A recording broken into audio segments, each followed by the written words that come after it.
everyone, I'm Transformers Fanco328 here, and I'm omitting the intro this time. Don't like it? Settle it in Smash!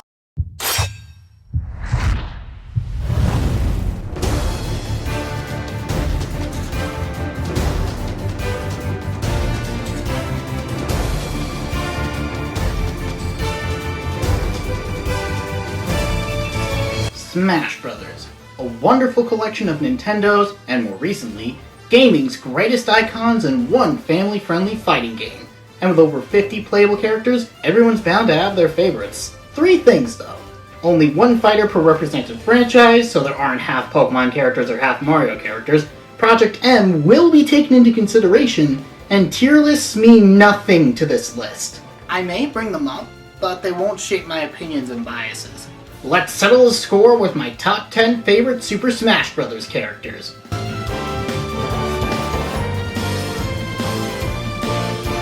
In Melee, Ganondorf was a clone of Captain Falcon, being noticeably slower than Falcon but dealt more damage to compensate. He was great fun to use because of that, and he absolutely wrecked the hands. Great job for a last-minute addition. Then Brawl happened, and Ganondorf became more diverse from Falcon by being even slower.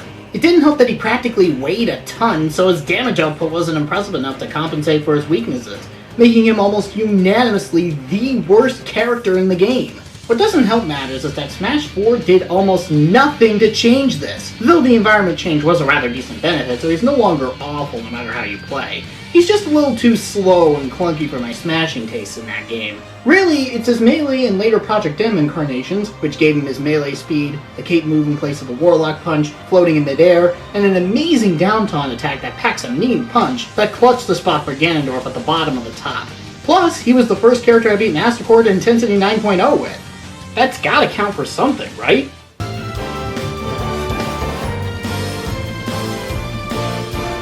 The Wii Fit Trainer isn't the strangest newcomer for Smash 4. That would be the Duck Hunt Trio, who also get the honor of being the most creative, since there isn't much to base a moveset off of in the original title.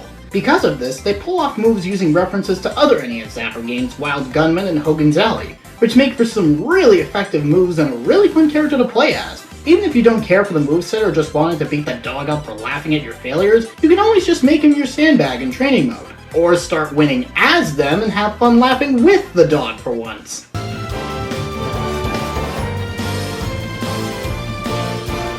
I'm really feeling this character! He's not the easiest fighter to use, but his Monado arts bring a unique stance character to the Smash roster, with each one bringing a new set of strengths and weaknesses. Jump basically makes him lightweight, Beat makes him more like Sonic with lower jumps, Shield makes him more like Bowser with weaker attacks, Buster makes him more like Mewtwo with weaker launching power, and Smash makes him more like Melee Roy.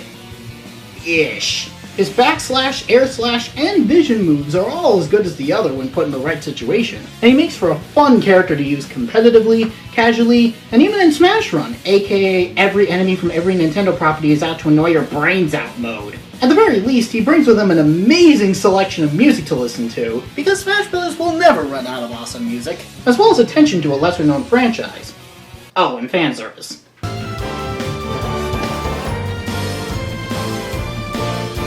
I thought I'd never see one of my favorite Nintendo characters become playable in Smash Bros., only to be quite surprised with the reveal on December 2013, and her gameplay does not disappoint. It would have been easy to just make Rosalina an alternate for Peach, but they instead gave her a unique Puppet Master moveset with the Lumas, which is quite an interesting way to play the game, literally being in control of 2 characters at once, in before Rosalina is the Lucario of the Ice Climbers. She's also quite floaty, in contrast to her common Mario spin-off renditions where she's, for some reason, heavyweight. Her final smash can be a bit tricky to work with, but it's really effective if it works as it should. She may be the top of the tier list, but she's not the top of this list.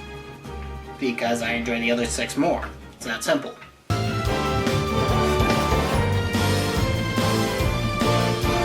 While I had the slightest hope that we'd ever see Mega Man in Smash Bros., especially considering that he made more sense than some third-party characters, I thought he'd never make it in. Mega Man's recent near non-existence from Capcom's side of things after Inafune's departure made his future much less bright.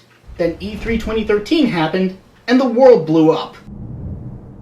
Oh, fuck you! Oh, fuck you! Yo! Yo! Yo! Let's go! Let's fucking go! With so many classic and versatile moves at his disposal without an energy bar to drain them, Mega Man easily became one of the go-to fighters for the new game. It helps that there's so much love and fan service thrown into his implementation, including more classic moves as custom options, alternate color schemes reflective of the weapons he can use, and many other beautiful homages, but the biggest one of them all is the final smash. Firing a black hole bomb gives way to the 5-way Mega Buster from all the various incarnations of Mega Man. Once again, the world blew up.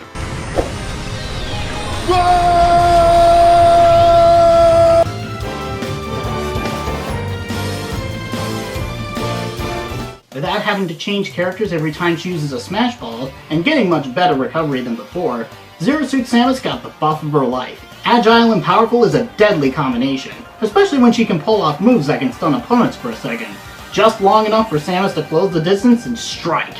She even gets a final smash similar to the one Snake had, except less cheap and even cooler. For me, if Samus stays the way she is right now, I can live without Ridley. Ah, damn it, I started a flame war. Gotta go get a fire extinguisher, be right back.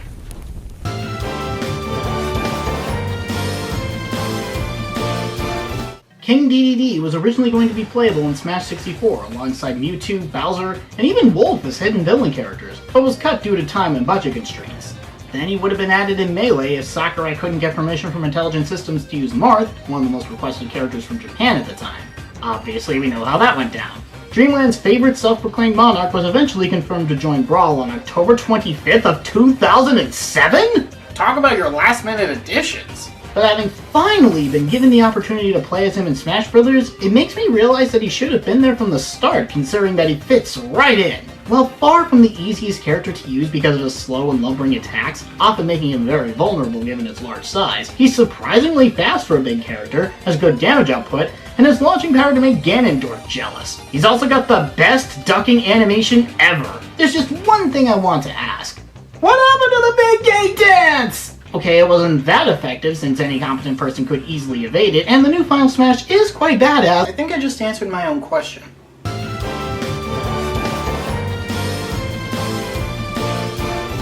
Mega Man and Mario in the same game? It's still hard to believe. I just wish Sonic was back to... Holy shit, he's back! Sonic was the character I always used in Brawl, mostly because he had great mobility and recovery, including being able to act out of his up B, even if he isn't amazing at launching, and this holds true for his Smash 4 return, except for better launching power, which I'm very grateful for. His Final Smash was controversial, but I honestly have a hard time controlling it, and end up falling afterwards due to wonky controls, but it hits hard if you can get it to work. He's fast, fun, strong in the right hands, and is a great addition to the Smash roster.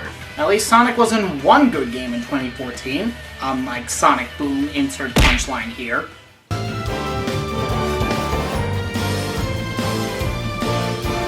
Mewtwo? Is that you? Here's a hint. Holy shit! Holy shit! You knew I had to throw that one in there. And that was just about my reaction too. Mewtwo was implemented in Super Smash Bros. Melee as the result of a fan poll, alongside Peach, Bowser, and Marth. While Mewtwo was too lightweight and had odd hitboxes, making him unfortunately easy to KO, Mewtwo was still fun to play as, with his powerful psychic smash moves, absurd recovery due to his floatiness, and badass throws. Despite his weaknesses being more evident than his positives, when he was cut from Brawl, fans were devastated, given that he was the only non-clone of the cut veterans from Melee. So much so that Project M implemented him with added buffs and a costume referencing the first Pokemon movie. It seemed like he was missing out on Smash 4 as well, but the 50 Factor Rect, released between the 3DS and Wii U versions, ensured us that our favorite psychic cat thing would be returning as DLC, opening the road for more content for the game in the future. Aside from allowing his side B to reflect projectiles, making for great games of Mewtwo tennis, and some buffs, he's been mostly unchanged from Melee, now the epitome of a glass cannon.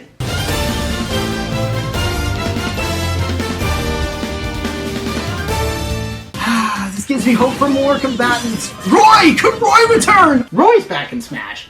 Thank you, Daddy Sakurai. Isn't it obvious? Sakurai almost included Leaf from Fire Emblem Thracia 776 as Melee's Marth clone, until he was shown development for Binding Blade, and everyone there felt that that game's hero, Roy, was the better fit. While not the best-liked character in his home series, Roy gained a fandom in the Smash Bros. Community for his fire-based elemental properties, focus on close-range power as opposed to space strikes, and his hand in getting Western audiences interested in the Fire Emblem franchise. While Marth ended up as the competitive mainstay and Roy was next to Mewtwo in the barely mid-tier club, people were similarly upset when Roy was among the cut Melee veterans of Brawl. Also like Mewtwo, he was implemented in Project M with many added benefits. Come Smash 4, he ended up as the butt of many jokes, particularly revolving around the Koopaling of the same name, but his popularity was made known.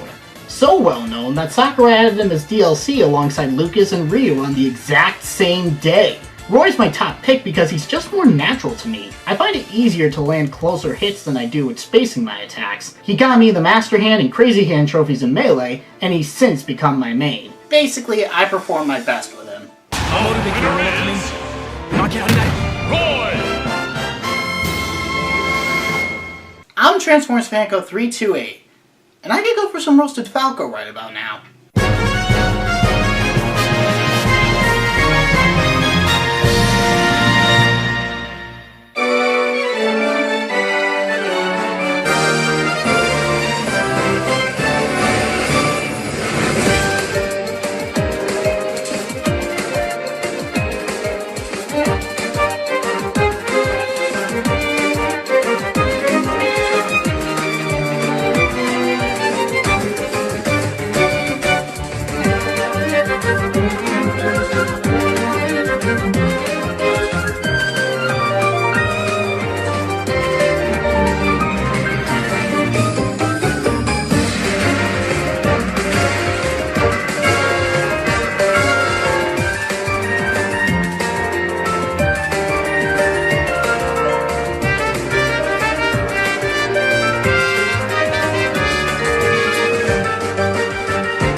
Too similar. No point in having two characters that are pretty much carbon copies, am I right? Excuse me? You are so black. I'm not black, you're black. I'm not black, you're black. I don't know what you're talking about. You're so obviously the black one. I mean, for crying